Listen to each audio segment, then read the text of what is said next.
بسم الله الرحمن الرحیم. ابتدا عرض سلام و عرض ادب و عصر بخیر دارم.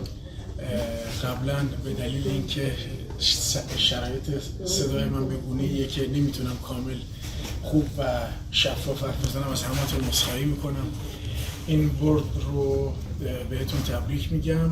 به بازیکن‌های هر دو تیم خسته نباشید میگم. به بازیکن‌های من تبریک میگم، خود قوت میگم. این برد نشان دهنده قدرت تیم داماش خدمتتون عرض شود که توی 5 هفته گذشته بوده که بالاخره ما بعد از برد خلیج فارس ماهشهر نتونستیم پیروزی دیگه رو کسب کنیم. البته همونجوری که شما واقف هستید، همونجوری که توی بازی پارس همه دیدن، ما میتونستیم 3 امتیاز بازی کامل اون بازی رو به نفع خودمون رقم بزنیم. متاسفانه عواملی که خودتون میدونید کیا بودن نذاشتن که این 3 امتیاز به نفع ما رقم بخوره. توی شهر بابک هم ما مستحق حداقل کسب 1 امتیاز بودیم که متاسفانه دقیقه 96 با توجه به مشکلاتی رو که با اون بره باش دست به گریبان بودیم نذاشت که ما اونجا با دست پر به دشت برگردیم. علی بسیار بسیار خوشحالم. به بازیکنان تبریک و خسته نباشید میگم. امیدوارم که شرایط داماش هفته به هفته بهتر بشه. خودتون میدونید به هر حال اعصاب رسانه جزء گروه تخصصی ورزش و فوتبال هستن. در اختیار گرفتن یه تیم بحران زده جسارت میخواد، شجاعت خیلی وقت زیادی میگیره. ما تو هفته گذشته خدا میدونه من و همکاران تیم فنی ساعتهای زیادی رو از طول شبانه روز کار کردیم، تلاش کردیم. شاید بهتون بگم که توی دوران فوتبالم این چنین ما پیگیر مشکلات یه تیم نبودیم که بتونیم این تیم رو از این شرایط خارج کنیم. شاید تو طول 24 ساعت ما 3 الی 4 ساعت رو فقط فرصت می‌کردیم که استراحت داشته باشیم. شبانه روز کار کردیم که به هر حال ثمره این همه تلاش این بوده که امروز خوشحالم که بعد از 5 هفته تونستیم که دروازه داماش رو بسته نگه داریم. روزی که تونستیم دروازه داماش رو بسته نگه داریم تا امان شد با کسب 3 امتیاز و پیروزی. آقای خسته نباشید. و شرمنده‌ام که قبل از همه این موارد به همشهریای عزیزم، هم استانیای عزیزم توی لنگرود تسلیت میگم. باشون همدرد هستیم. خانواده بزرگ داماش باش همدردم. امروز هم دیدن که هواداران سنگ تمام گذاشتن، همدردی خودشون رو با مردم لنگرود ابراز کردن. به مردم لنگرود تسلیت میگم، به جامعه گیلان هم تسلیت میگم. امیدوارم که مسئولین به داد مردم لنگرود برسن. آقای زمانی خسته نباشید. موفق شدید در این چند هفته‌ای که حضور داشتید در تیم داماش 7 امتیاز رو به دست بیارید با تمام شرایط سختی که دارید. ادامه راه رو چطور پیش رو می‌بینید با همه مشکلات و حواشی که پشت سر تیم هست؟ قطعا ما در کنار ترمیم تیم داماش تو هفته‌های گذشته در فکر تقویت تیممون بودیم که متاسفانه تا این لحظه این مهم اتفاق نیفتاد. همونجوری که میدونید ما 2 تا سهمیه بزرگسال و سهمیه زیر 20 سال جای خالی داریم رایزنی میکنیم که نفرات جدیدی رو به تیم خودمون اضافه بکنیم تا بتونیم تیم رو ترمیم و تقویت بکنیم از نظر منابع انسانی و داریم برنامه‌ریزی میکنیم برای نیم فصل مسابقات که تیم رو بیشتر تقویت بکنیم. من شرمنده هوادارهای تیم داماش هستم که هفته‌های متوالی نتونستیم اینا رو خوشحال بکنیم. من میدونم که حق مردم رشت، حق هوادارهای تیم داماش خیلی بالاتر از اینجاست.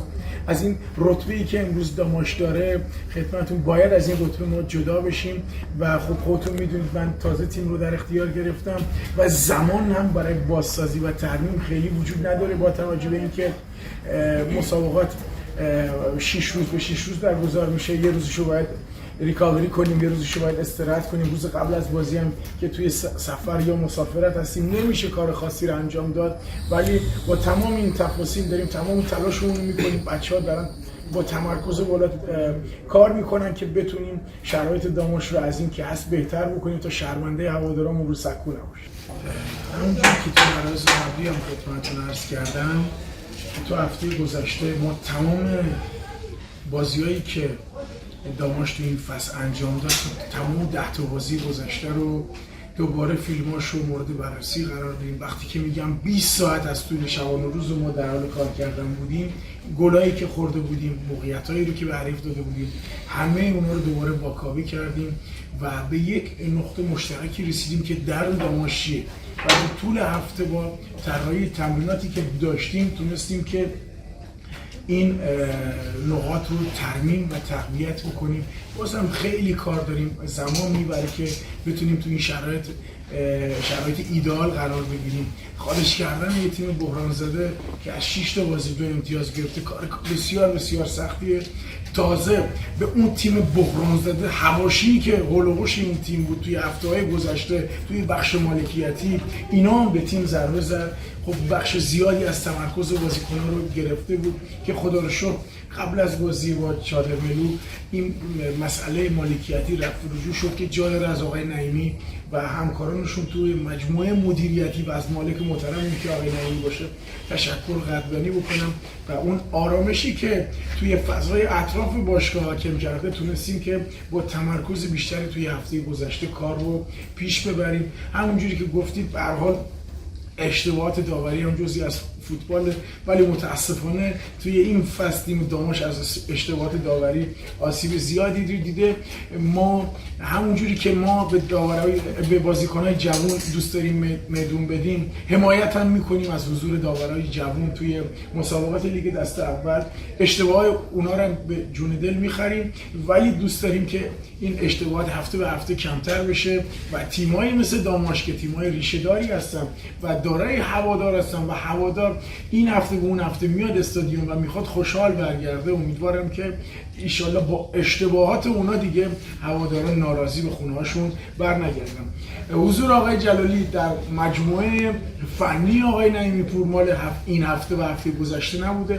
ایشون از ابتدای فصل با تیم مدیریتی آقای نعیمی در ارتباط بودن، بازی زیادی رو از تیم داماش رو هم سکوی ازودی هم دیدن، توی یزد هم کنار ما بودن. تو هفته گذشته هم ما جلسات خیلی زیادی رو با آقای شاید بالای 16-17 ساعت ما توی هفته گذشته با آقای جلالی توی آنالیز فیلم‌ها با هم دیگه جلسات مختلفی رو داشتیم. قطعاً حضور ایشون با تجربه‌ای که داره توی سالیان زیاد توی فوتبال ایران بوده میتونه کمک خیلی زیادی به کادر فنی بکنه. ما حضور ایشون رو به فال نیک میگیریم و استقبال میکنیم.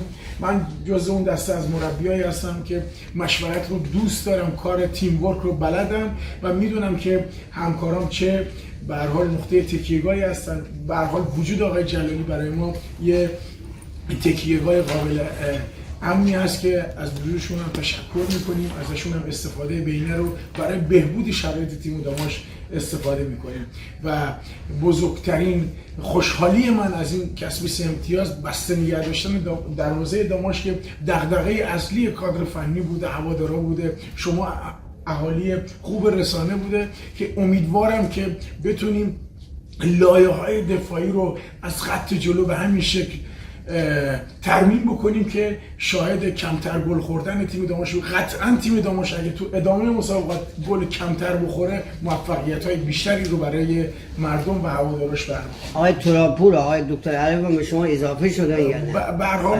همونجوری که به هر حال ما توی گفتم که این تیم نیاز به ترمیم و تقویت داره، توی بخش کادر فنی احساس کردیم که توی بخش دروازه‌بانی نیاز به یه آدم با تجربه و در عین حال از نظر ذهنی روانی قوی‌تر داریم.